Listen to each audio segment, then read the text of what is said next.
Welcome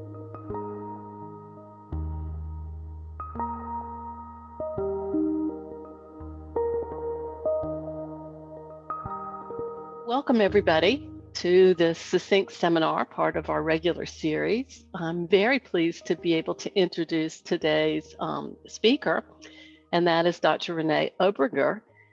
She has a very interesting background. She has an undergraduate degree from Ohio State in environmental engineering, but it turns out it looks like she played around a little bit with even things like songbirds and the relationship between their fat content, the weather patterns, and their migration, which I found really interesting. She went on for a PhD at Purdue, and then her focus became what she had really started, I think, as an undergraduate, which is focused on the intersection of energy, climate, and socio-technical systems. So, for example, electricity demand, how that can be delivered, and what happens if there's droughts, or other kinds of climate issues that may challenge the availability either of the energy or the ability to deliver it. She's a very advanced modeler. She uses machine learning, which some of us do, but she also develops agent-based models and other types of models that help her understand and forecast scenarios and potentially make predictions, even though we know socio-environmental systems have a lot of uncertainty associated with how they will develop and adapt. With that, I will turn this over to Renee. We're looking forward to hearing from you. Thanks for that. As Margaret mentioned, I'm currently a postdoc at SESYNC, and so today I'll be presenting some of my some of the initial findings from the project that I've been working on at SESYNC, specifically looking at how we can characterize some of the human dimensions of urban water systems, and specifically applying it to the Southwestern United States. And so to start off with some motivation, why urban areas? So most of my research focuses on cities, on urban areas, and various aspects of the infrastructure, of people, and also the impact of climate change.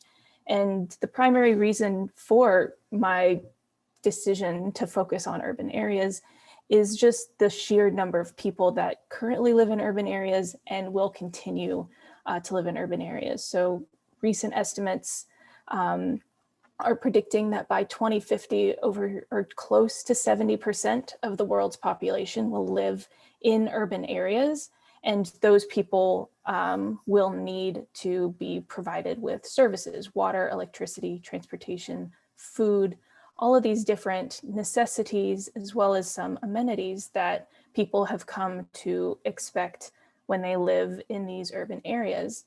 And this plot here is just showing the United Nations predictions of where and which cities will grow and how fast, showing the expected growth rate and population by 2050. So we can see that across much of the world, urban areas are growing, even in some of the more developed areas where existing cities are growing across Europe, but then across parts of Africa and Asia, there are cities that haven't even really been developed yet. They haven't even been founded, and they're probably going to pop up and start to grow. So this becomes a significant issue about how we can provide services.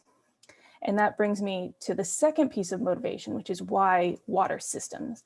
And so at the same time that the world will be experiencing this intense urbanization, we're also undergoing unprecedented climate change. And part of that is also related to our water availability across the globe. So this lower plot here is showing the expected or predicted potential water scarcity by 2050. So at the same time as we're seeing some significant growth across large portions of the globe, we're also expected to see extreme water scarcity. So this means that the cities or the people living in the cities won't necessarily have the water they need available to them, and will have to undergo some kind of management to ensure that that water becomes available. And so urban water management has taken people have described two main paths. The first being what has been called a hard path or an infrastructure path, corresponds to these longer term supply increases. So looking to see if we can find expanding existing sources or finding new sources of water. So maybe that's building a new dam or expanding a current reservoir or looking at desalination or even extracting groundwater. But essentially the goal is to just increase the supply available to a given city or region. But more recently, people have started to shift to what is known as a soft path, these demand side management strategies. And that's largely driven by just the cost, both financially as well as environmentally, a lot of times, to expanding or finding new sources. So these supply increases are a lot of times infeasible from depending on the location or the cost or even the environmental footprint of building a new dam, for example. And so finding these existing supply sources has become increasingly difficult, and people have started to shift towards these demand management. And so you can classify these into short-term and long-term. And so in the short term, mostly in response to emergencies, extreme droughts and other disasters that might impact water availability, a lot of times utilities or cities will enact some pricing changes or government mandates to tell people when they can and cannot use water for certain activities. So in response to droughts, a lot of times the mandates will be you can't wash your car or do outdoor landscaping during these time periods or on these days in an effort to conserve the supply. But what research has shown is that these short-term demand reductions can be very effective during the state of emergency, during the drought. But as soon as the drought ends and the restrictions are lifted, people go back to using water the way they did before, their normal activities. And that is not really great for a city like Los Angeles, for example, that might be repeatedly seeing multi-year droughts in the future that are becoming more intense and more frequent.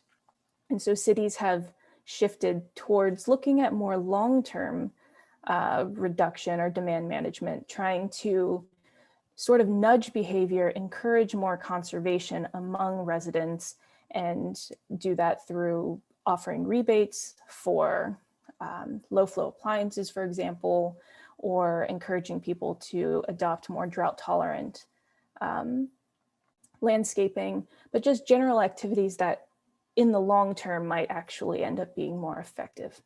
And so that's kind of how people have been shifting from a management perspective, but sometimes these long-term reduction, these conservation programs aren't as effective as they should be, which is where I have sort of situated my research and looking at potentially how we can make these interventions a little bit more effective by taking a research approach that looks at the water system infrastructure in terms of supply and demand, but also looks at the impact of future climate change and how people, what their attitudes and beliefs are towards water conservation.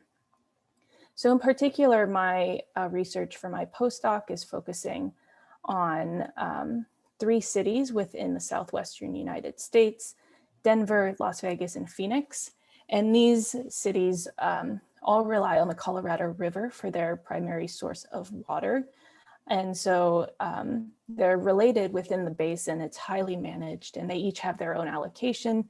And because of their geographic location, as well as their intense population growth that cities in this area have been experiencing and will likely continue to experience, there's a real need to try to enact some more demand management strategies, try to conserve the existing supply so that in the future, when they do experience an extreme drought, they can rely on that conservation without needing to enact too many, hopefully extreme mandate measures.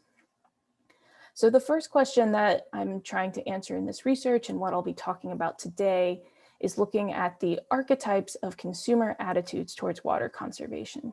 And so the idea is that if we can classify the residents in the city based off of these archetypes, then perhaps we can implement some more targeted community-specific intervention programs. So if you have a lot of people in the city who already are participating in water conservation programs, then running like a public service announcement might not be the most effective way. Instead, you'll want to maybe do some more creative community-specific interventions, and hopefully the idea is that that would then help improve the success rate of these interventions while also optimizing, time and money from the utility perspective. So to answer this question, to develop these archetypes, I used what is called unsupervised learning. So unsupervised learning is a category within machine learning in which the goal is to recognize patterns, to extract existing patterns in data. And so to this end, the data is unlabeled. And this means that there's no target variable of interest or training set. If you're familiar with machine learning, there's generally training and testing, and a lot of times in a lot of machine learning applications, the goal is to predict something, to train the model on these patterns and then use that to make a prediction. But in this unsupervised learning world, there is nothing that you're trying to predict. You're just trying to extract some patterns to gain knowledge and potentially use that in another application. So there are a number of algorithms that fall into this category.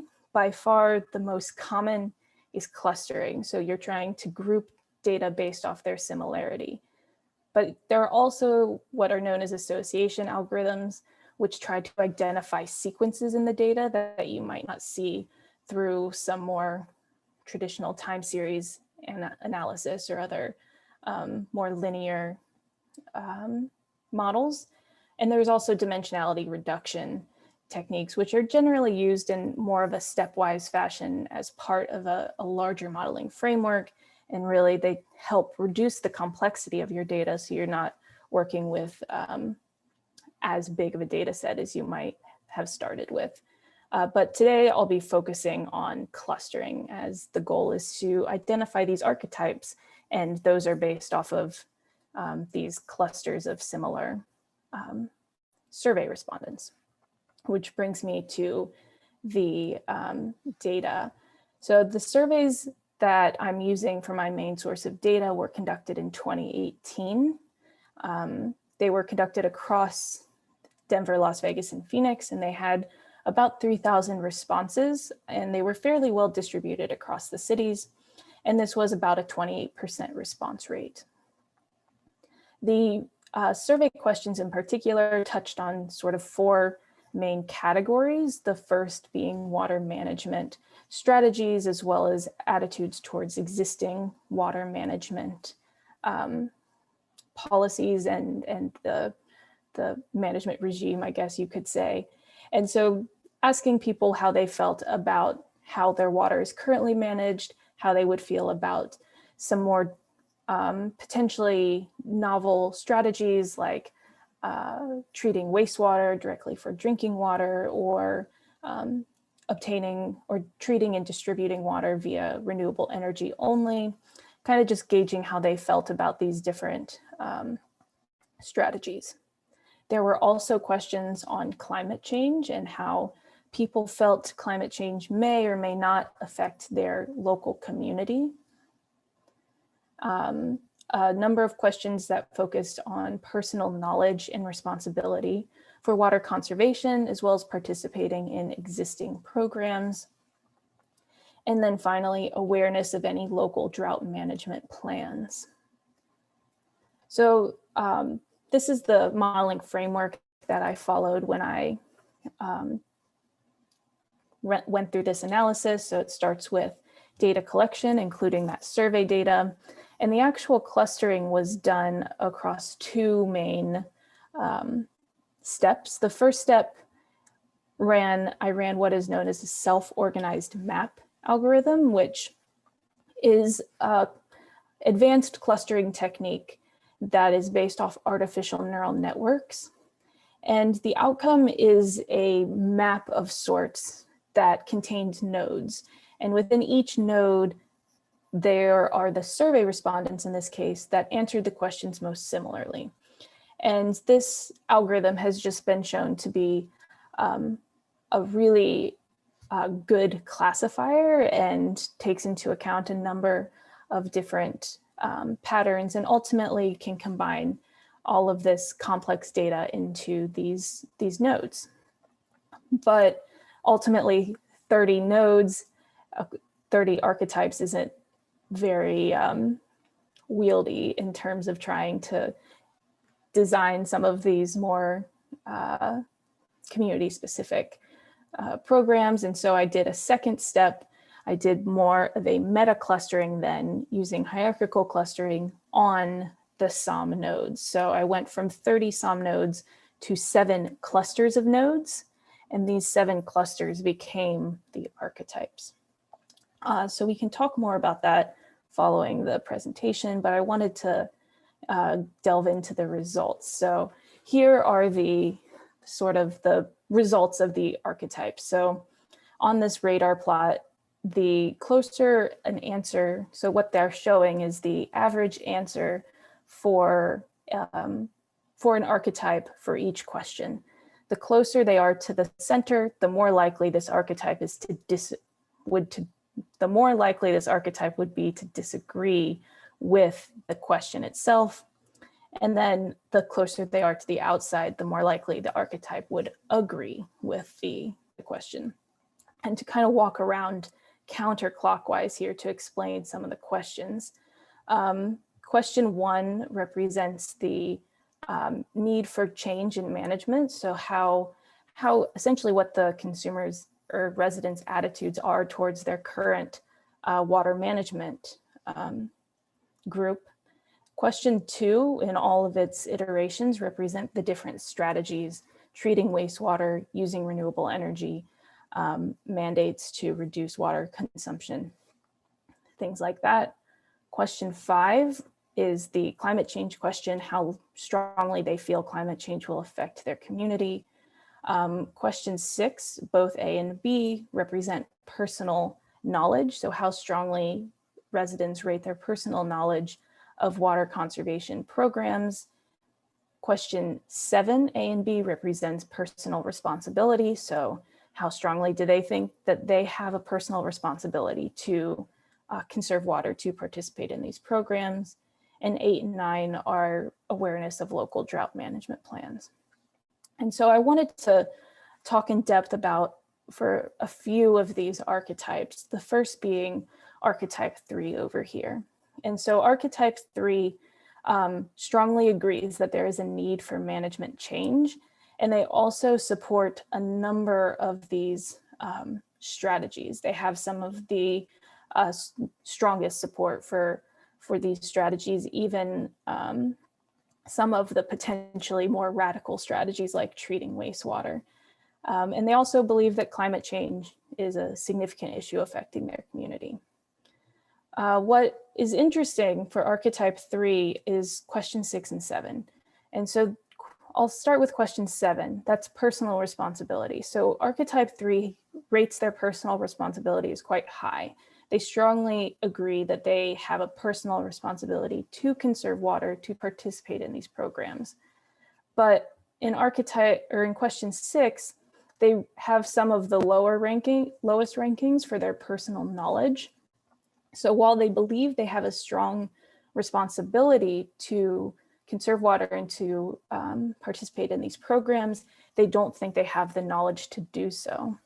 So in order to be a little bit more descriptive, I called this archetype the would-be participant. They essentially have all of these, they strongly agree with a number of strategies. They feel like they have a personal responsibility to work in this space, but they're not sure they have the knowledge to do so. And so in terms of looking at conservation interventions, maybe providing this group of people with just some public service announcements or some pamphlets might be beneficial and help get them over this knowledge gap. And archetype 3 is very closely related to archetype 5. And so if we kind of compare between these two, they have similar rankings. Archetype 5 doesn't feel as strongly about management strategies, but they're still fairly strong. But where they really differ is in their personal knowledge ranking. So archetype 5 also feels a strong personal responsibility to participate. And they also rate their personal knowledge as quite high. So I called this archetype the participant. This group of people agrees that some of these management strategies are necessary, agrees that that they share a personal responsibility to participate and to conserve water, and they also think they have the knowledge to do so. So these people are very likely involved in the programs and working towards water conservation actively. Two other archetypes I want to talk about, starting with archetype 2. This archetype is interesting in that they are among one of the archetypes that don't think there needs to be a management change. They support a number of strategies, but they think that the current management is doing perfectly fine in terms of water, managing water resources and adequately providing enough water to the residents. They still feel they have a fairly strong personal responsibility, and they're so-so in their personal knowledge. But because this archetype feels fairly good about the current management strategy, but very highly on personal responsibility, I called them the individualist. And so this is just somebody who, perhaps sees water conservation as a more personal issue that individuals should undertake for within their own community or even within their own household, and not really something that the government or the management needs to step in and do mandates or other things of that nature. And they're sort of contrasted by archetype 4. Archetype 4 very strongly feels there is a need for a management change, but they rate their personal responsibility as very low. So I called this archetype the traditionalist. This is a group of people that agree that there is a problem. They recognize that climate change will affect their community. They support a number of management strategies, but they think that the problem resides in the current management structure. They strongly agree that the management needs to change, but that they have no personal responsibility to participate or conserve water. So these people, if you think back to the urban water management strategies, the traditionalist is likely going to be in favor of some of those hard infrastructure paths to try to get more supply, rather than some of these soft conservation programs that they might see puts the onus on individuals to conserve rather than on the government to ensure adequate water. And then just to quickly go through, archetype 1, I called the centrist. They're kind of in the middle of most things. Archetype 6 is interesting. They don't believe management needs to change. They're kind of, they go back and forth for different strategies. I believe 2D here is treating wastewater. So they're not very familiar. They don't agree with some of the more radical or extreme measures.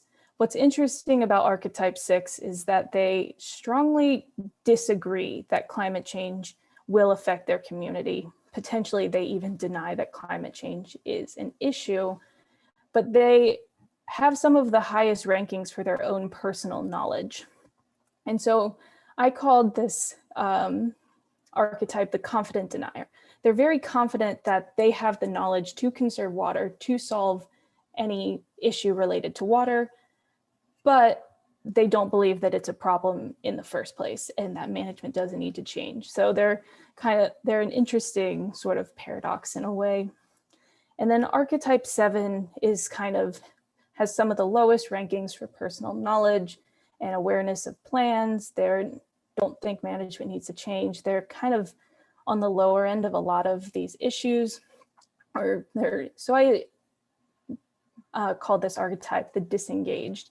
And this is, I want to specifically say this is potentially disengaged just from the water sector. Perhaps these archetypes, the people in this archetype are brand new to the area and they're not actually aware of anything that's happening, or potentially they're just, worried about other things and they're not thinking about this. But this archetype just tends to be a little bit more disengaged from the water process or the water sector as a whole. And so we can look at the distribution of these archetypes, and this is where we can really use some of this to potentially see how conservation programs might be used to become a little bit more community specific. And I want to specifically focus on what is some potentially good news, and that's the would-be participant is one of the most common archetypes within the 3 cities. So across the 3 cities, nearly a quarter of the people, the respondents, fall into this would-be participant category. And I mentioned that this would-be participant has all of the potential signals, I guess, that they agree that there's a number of strategies that need to happen. They agree that there is a problem, particularly as it applies to climate change and future droughts, and that water supply and water management is an issue within their city. And they also feel a personal responsibility to participate, to actively conserve water, but they rate their personal knowledge as quite low. And so this group of people represents an opportunity for potentially some low-hanging fruit in terms of conservation interventions, some public service announcements, some information pamphlets, and just kind of increasing knowledge could potentially bring a number of these would-be participants down into archetype 5, the participants. And those participants are the ones that are active in the program and likely conserving water themselves. So that's an easy way to do some more community specific targeting. It's possible that in other areas around the country that these would-be participants would be potentially a smaller group, and then you need to start thinking about how you can reach some of the other archetypes as well. Some other just interesting but also good conclusions, I guess, is that the confident denier and the disengaged archetypes are among the least common, and combined only about 5% of the total respondents fall into this category. And these two archetypes could potentially be some of the more difficult archetypes to reach. The confident denier, you might need to surpass, existing attitudes towards climate change and towards the potential, whether or not there actually is a problem, which could be quite difficult to surmount. And then you have to bring them in to participate with the programs. And the disengaged might also be difficult to reach. So the fact that these are some of the more, the least common archetypes represents within this area that they're potentially some other conservation programs that might work better, and you don't need to spend a lot of effort to try to bring this group in. Maybe in other parts of the country, this might actually, these two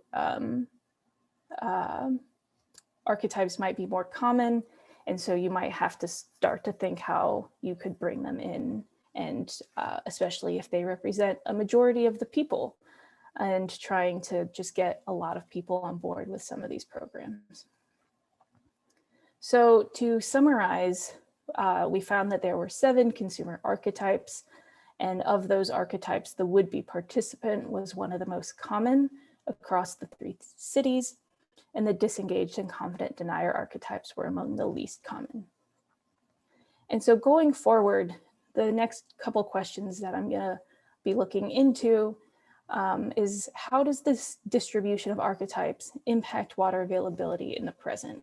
So seeing how we can connect these archetypes to water consumption behavior and how that actually impacts the overall water availability in the region or within the city. So you can imagine that if there are a number of traditionalists in the city that don't actually see a personal responsibility for water conservation, then that might actually impact their water availability than when compared to a city where there are a lot of people that feel a personal responsibility for water conservation. So in order to answer this question, I'll be developing an agent-based model to see if we can simulate some of those emergent behaviors that come from just having this distribution of archetypes.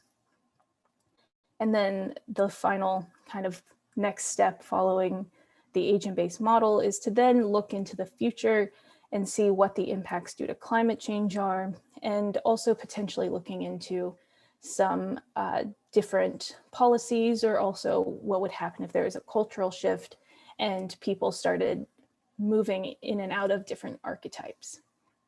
And so with that, I want to thank you guys for attending, and also acknowledge SESYNC for funding this research, my collaborator, Dr. Dave White at Arizona State University, and also would like to take a moment to acknowledge the Piscataway peoples whose unceded land I'm currently living and working on. And so with that, we can open it up for questions. Thank you. Thank you so much, Renee. That was a very interesting talk. I'll start out the questions because I actually have a lot. The first is, I'm real interested in you talking a little bit more about the model, the agent-based model, and what all you will do with it, other than simply looking for emergent behaviors. But let me ask about the differences between the cities. The theory of planned behavior would suggest that the frequency of events, like let's say water not being as available because of a serious drought, and sort of recent memory really affects people's attitudes. Are there differences in that among those cities? And is that something you can factor in to better understand the distribution of archetypes? Yeah, I think, and this is part of some of the upcoming work as well.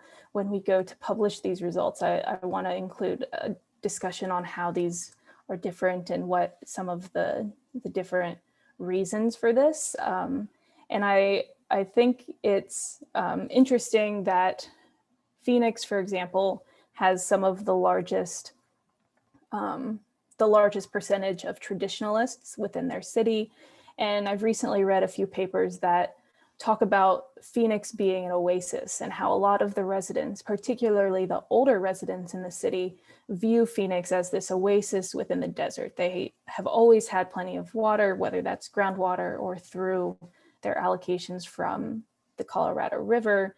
And so some of the older populations actually might fall into this traditionalist, where because they have this view of Phoenix as an oasis, they just expect that the government will provide, or the utility will provide the water, and they don't need to actively conserve any because Phoenix is an oasis. And so I do think that those, that sort of history and within the cities do play a role in this distribution. And that's something that I'm planning to get into, and maybe doing some comparative analysis between some of the what previous work has shown in the city, because of the history of droughts. There have been a lot of studies done with how people use water in these cities. So there's probably a lot of textual knowledge out there that I can draw upon. We have some questions that have been submitted, so I'll just do those in order. The first is from Kelly Hondula. The would-be participant archetype in your survey data is interesting. I wonder if you've thought about this group in relation to the findings from studies of science communication that talk about how often the deficit model for communication is inadequate. Is the abundance of would-be participants contrary to that notion? So I haven't really thought about it in terms of science communication. And I think a lot of it, though, is going to be dependent on where you are and kind of how, like, geographically and sort of the climatic history in the region. So I did, as part of my PhD, I did some interviews with people in Indianapolis on their views towards water conservation.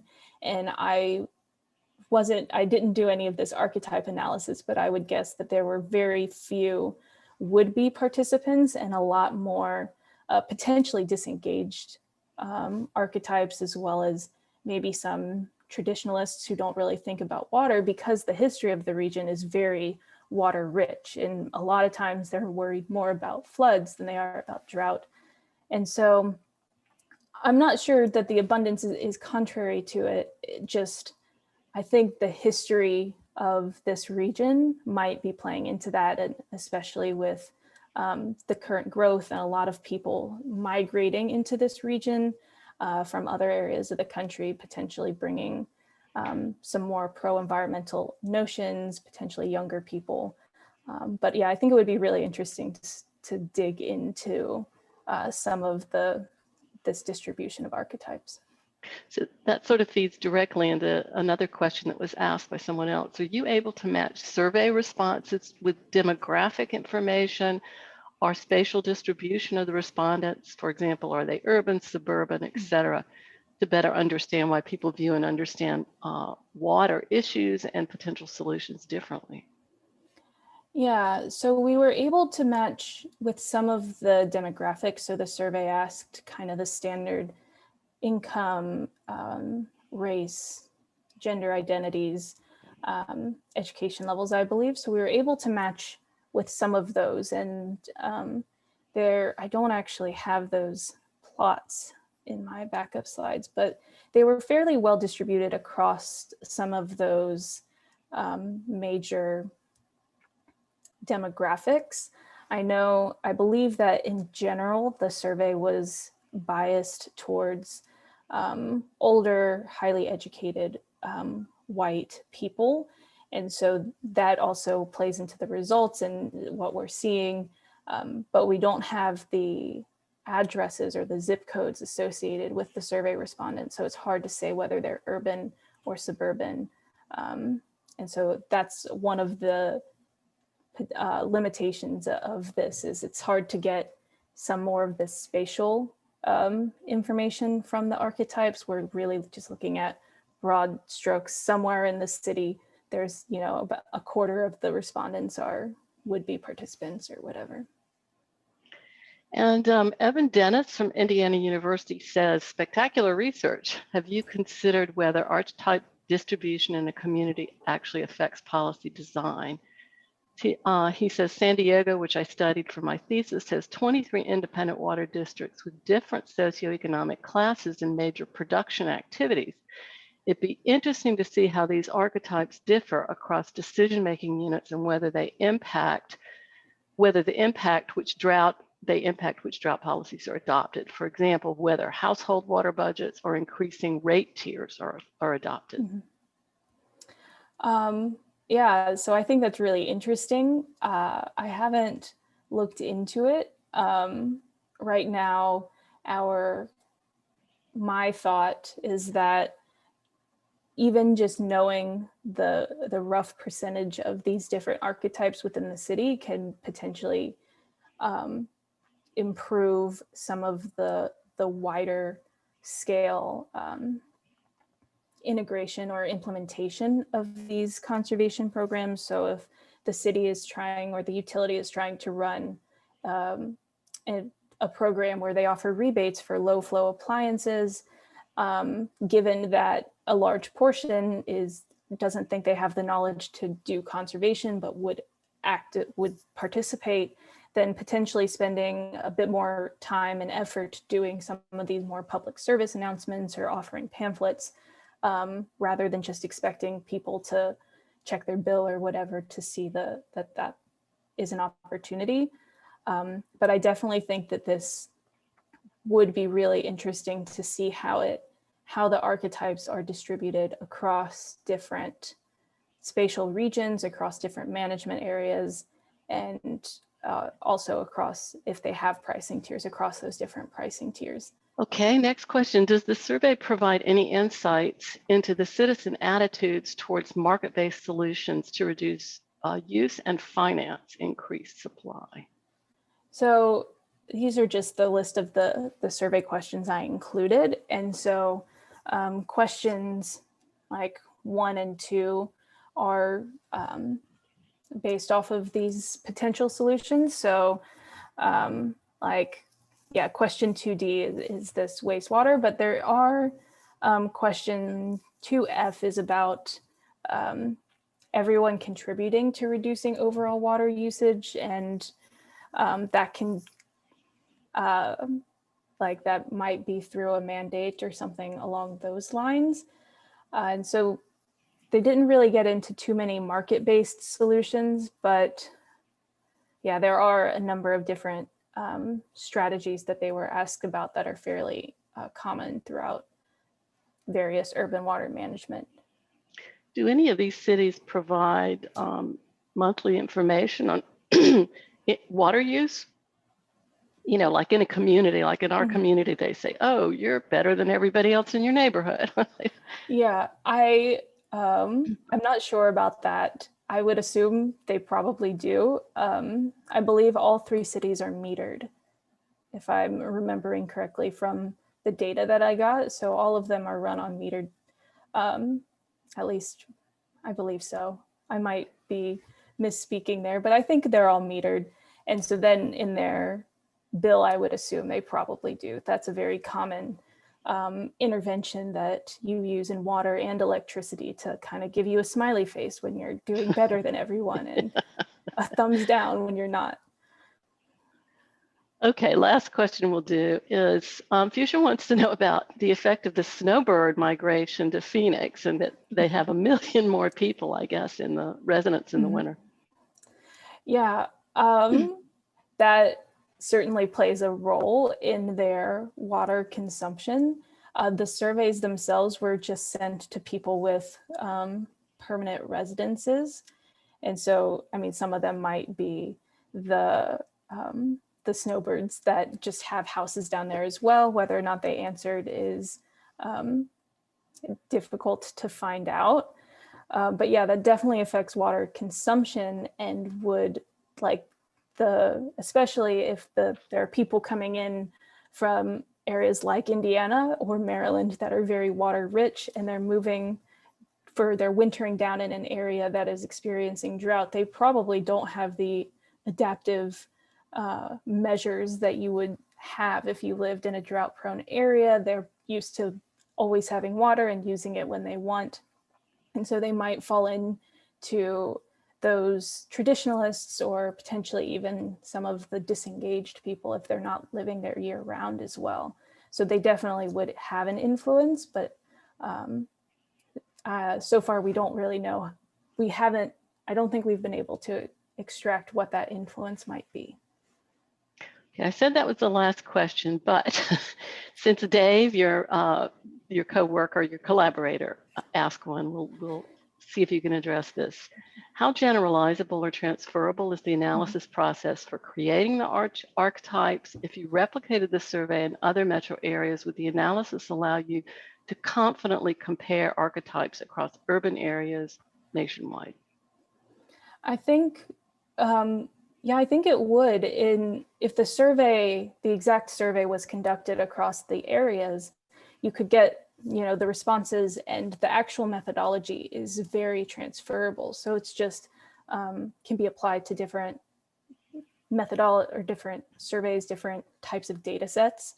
And so I do think that if you were to conduct this survey in other regions, you would get, you would be able to run the same methodology, and you would likely get the same archetypes, but just in different distributions. So if you said, run it 7 times, you would probably see similar people, but, in Indiana, you might have a lot less participants, a lot less would-be participants, because at least based off of my, what I've seen, a lot of people just don't think about water conservation in areas that have been traditionally water rich. And so you might just see these distributions differ, but I think that would be a really interesting analysis to just compare these different regions of the country. But then you would need to run the survey over and do all of that work. All right. Well, Renee, I want to thank you once again for a great talk. And I know it's something everyone enjoyed. And for those of you that had more questions, we will give those to her if you posted them and she can respond. But feel free also to contact her directly. Yeah, Take my care. email here.